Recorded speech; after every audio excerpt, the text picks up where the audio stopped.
Hai, selamat datang di channel Alur Komik. Semoga semua dalam keadaan baik dan sehat. Perlu diingat, ini hanyalah alur cerita untuk mempermudah memahami isi cerita. Yuk kita lanjut aja ceritanya. Keesokan harinya, berita tentang pemukulan pelayan Peng dan Tuan Huang tersebar orang-orang di lingkungan keluarga Luo.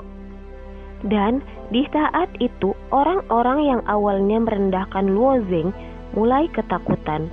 Di scene berikutnya kita dilihatkan Luo Zeng yang melakukan rutinitas di pagi hari yang menjadi samsak hidup, berkata kepada seorang laki-laki yang bernama Dalong, "Apakah kamu sudah menemukan target latihanmu?" Secara tidak langsung Luo Zeng menawarkan diri untuk menjadi samsak hidup Dalong, dan Dalong pun setuju untuk menjadikan Luo Zeng menjadi samsak hidupnya. Akhirnya pelatihan Dalong pun dimulai, yang dimana target pukulannya adalah Luo Zeng. Dalong terus melakukan pukulan kepada Luo Zeng. Namun Luo Zeng setelah dipukul terus bangkit hingga Dalong pun kelelahan. Meskipun Luo Zeng dipukul berkali-kali, Luo Zeng merasa tubuhnya semakin kuat dan membaik. Setelah latihan usai, Dalong berbicara kepada Luo Zeng. Tinggal 1 bulan sebelum hari pelatihan. "Apa rencanamu?" Luo Zeng menjawab, "Ya, menjadi target pelatihan." "Memang ada rencana apa lagi?"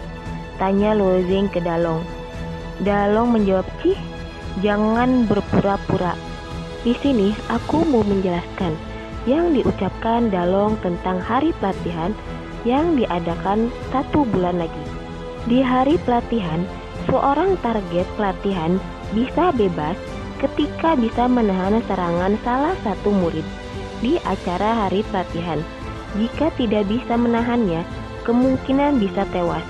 Ditunjukkan Luo Zeng yang sedang latihan dan berhasil menguasai tinju mawar kayu tingkat 7.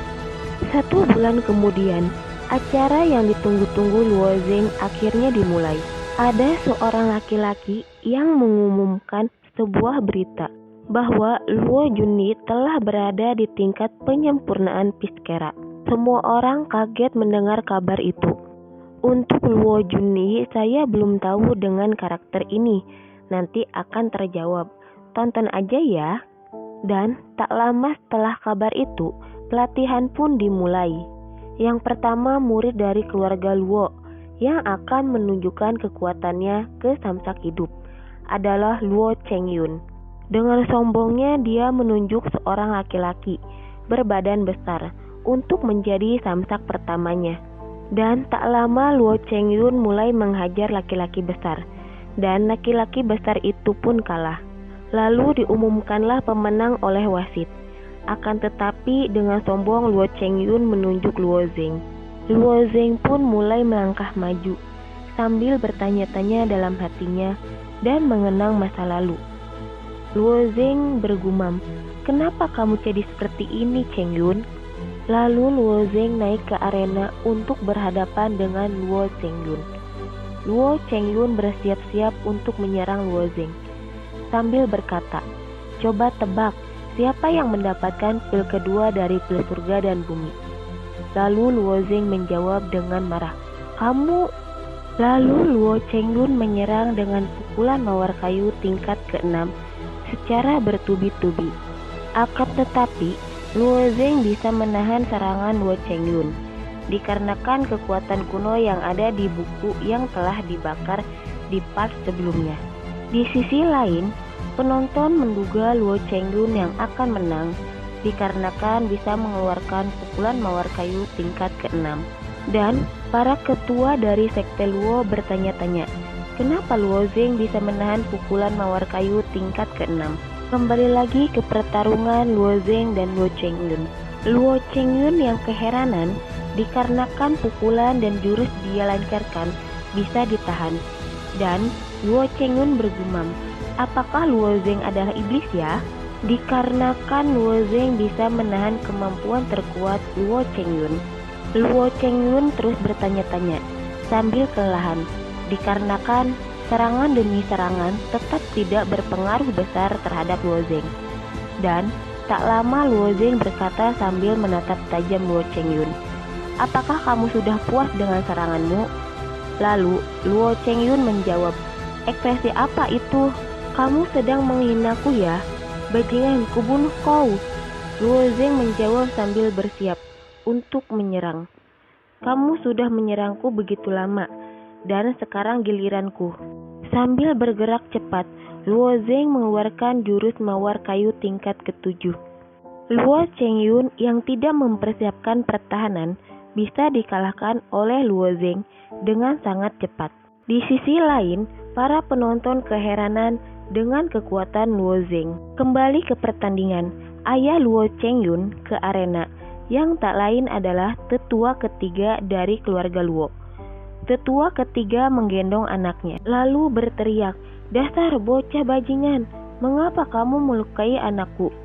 Lalu Luo Zeng menjawab, "Paman, berdasarkan peraturan, karena aku sudah menang dari duel maut, aku bebas dari target pelatihan dan bebas dari keluarga Luo." Lalu Luo Zeng melompat untuk pergi. Akan tetapi ayah Luo Chengyun menghalangi Luo Zeng dan memukul Luo Zeng hingga terjatuh ke bawah. Lalu Luo Zeng berdiri dan bersiap untuk menghadapi ayah Luo Chengyun. Lalu ayah Luo Chengyun berkata, "Serahkan jurus proteksi," sambil menunjukkan muka tertawa malu. Lalu dia berkata, "Jika kamu serahkan kitab bela diri proteksi, aku akan melepaskanmu." Dan lalu Luo Zeng berkata, "Aku terlalu bodoh karena mempercayai jika kalian akan menepati peraturan, dan sekarang aku tidak akan mempercayai kalian." Lalu Luo Zeng berkata dengan lantang, "Kamu membunuh saudaramu sendiri, mencuri kursi kepemimpinan, lalu mencuri pil suci untuk kepentingan pribadi, melakukan hal-hal buruk untuk mencapai tujuan pribadimu sendiri." Ayahnya Luo Chengyun marah saat mendengar kata-kata tersebut. Lalu ayah Luo Chengyun menyerang Luo Zeng dengan tendangannya. Akan tetapi Luo Zeng menangkap serangan yang dilancarkan oleh ayahnya Luo Chengyun. Lalu Luo Zeng membalikan serangan itu dengan mengangkat kaki ayah Luo Chengyun dan membantingkan ayah Luo Chengyun. Ayah Luo Chengyun berteriak kesakitan. Setelah itu Luo Zeng berteriak, "Siapa yang mau menghalangiku untuk pergi?" Tanpa disadari, Luo Zeng diserang dengan cara membenturkan kepalanya ke arena oleh seorang laki-laki. Laki-laki itu adalah tetua kedua dari keluarga Luo yang bernama Luo Bin Quan, yang tak lain adalah kakaknya ayah Luo Chengyun. Lalu Luo Bin Quan menarik rambut Luo Zeng sambil berkata, "Dasar orang hina, tidak tahu berterima kasih. Kami telah menyelamatkanmu, tapi kamu membalas dengan melukai paman ketiga dan akan pergi dari keluarga Luo. Kalau kamu mau mati, aku akan memberikan kematian padamu." Pada saat Luo Zeng akan dibunuh, tetua ketiga atau ayahnya Luo Chengyun berbisik kepada tetua kedua. Lalu ayah Luo Chengyun berkata, "Jangan bunuh Luo Zeng. Mungkin Luo Zeng mempunyai kitab kuno yang kita cari, yang membuat fisik Luo Zeng berbeda dari yang lain." Lalu tetua kedua bertanya kepada Luo Zeng dan menanyakan tentang perubahan kekuatan Luo Zeng. Sebelum Luo Zeng berkata-kata, ada hal yang tak terduga. Tiba-tiba ada bola yang berputar yang jatuh dan terus berputar ke arah Luo Zeng. Tetua kedua mencoba menahannya, akan tetapi terpental bola berputar itu membawa Luo Zeng pergi jauh dari arena tersebut. Dan tetua kedua berteriak, "Xielang!" Saat tetua kedua akan mengejar, dihentikan oleh ayah Luo Chengyun. Dan ayah Luo Chengyun berbicara, "Biarkan saja Luo Zeng dibawa oleh Xielang, karena orang yang dibawa Xielang biasanya tidak akan hidup." Oke, kita akan membahas orang yang bernama Xielang.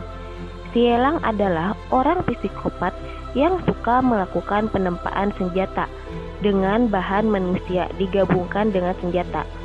Dan kebanyakan orang yang dijadikan eksperimen tersebut tidak akan hidup alias mati.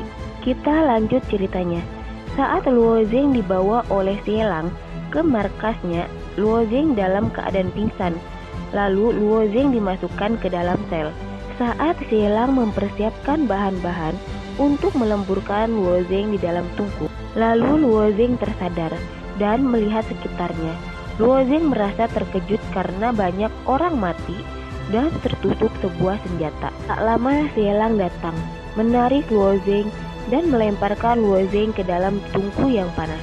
Saat Luo Zeng berada di tungku yang panas, Luo Zeng tidak merasakan panas atau sakit dari efek panas. Akan tetapi Luo Zeng merasakan kekuatan yang meluap-luap dalam dirinya, dan Luo Zeng berkonsentrasi untuk menyerap energi supaya kultivasinya meningkat. Beberapa jam kemudian, Luo Zeng bergumam, apakah ini ada hubungannya sewaktu di dalam penjara itu? Di scene lain, ditunjukkan Xie akan mengecek keadaan Luo Zeng, apakah sudah lembur dengan senjata atau tidak. Lalu, dia memakan pil penahan panas agar saat pengecekan tidak terluka dan terasa panas. Kembali ke Luo Zeng. Luo Zeng saat berkonsentrasi merasakan energi dalam tubuhnya mulai meluap-luap. Luo Zeng pun membuka matanya. Ketika matanya terbuka, tulisan bercahaya emas mengelilingi dirinya lagi dan mulai masuk ke seluruh anggota tubuhnya. Saat tulisan emas bersatu dengan tubuhnya, tiba-tiba Luo Zeng berada di alam lain. Saat berada di alam lain, Luo Zeng menyalakan sebuah sisik naga. Lalu kekuatan memenuhi tubuh Luo Zeng. Lalu Luo Zeng tersadar untuk mengaktifkan kekuatan 9 sisik naga. Menggunakan api hitam, Luo Zeng akan mendapatkan kekuatan yang luar biasa. Akan tetapi, Luo Zeng belum tahu tentang api hitam. Beralih ke Xie yang datang ke tungku sambil kelahan. Pada saat tungku dibuka oleh Xie terkejut karena Luo Zeng tidak lebur, malah terlihat baik-baik saja. Sedangkan Luo Zeng menarik baju Xie dan cerita video kali ini berakhir. Mohon maaf jika ada salah pengucapan atau salah dari kata-katanya. Harap dimaklum ya. Jangan lupa like, subscribe, dan komen ya, agar kami lebih semangat membuat video-video selanjutnya. Bye-bye.